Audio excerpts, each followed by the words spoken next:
You're just in the infancy, presumably, of the Star Wars project. But again, the prospect of you, Star Wars, I'm excited, sir.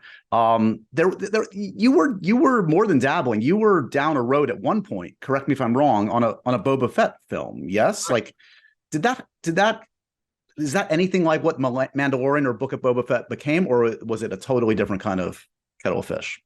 Well, at the point I was doing it, I was probably scaring the shit out of everyone, but I was probably making much more of a borderline rated R kind of spaghetti western, single planet the spaghetti western. There probably the world would never be able to embrace Baby Yoda if I had made that. So because it didn't really belong in the world I was kind of envisioning, but it kind of just in a moment of kind of corporate realignment after whatever happened with the Han Solo movie, they just suddenly decided they weren't making pictures like that, and I think the opportunities in streaming presented themselves.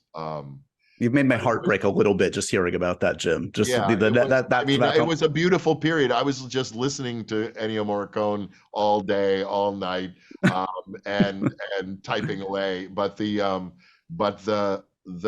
I'm not sure it ever would have happened. I'm not sure that it was in anyone's plans what I was thinking about.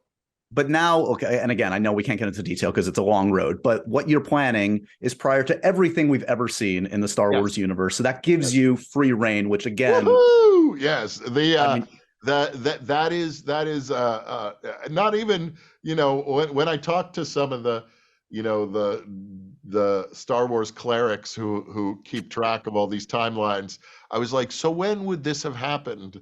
And they were like 25,000 years before episode 1.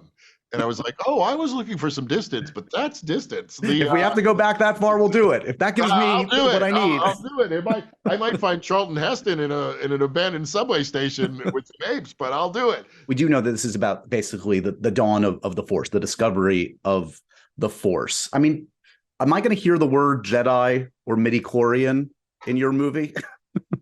I don't want to make any guarantees one way or another, but it will be before Jedi, meaning you might be experiencing something that might become Jedi.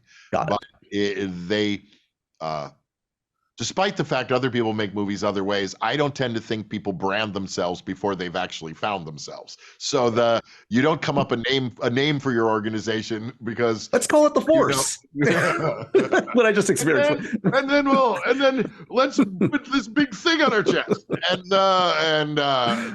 Right. I tend to think that the branding tends to happen later.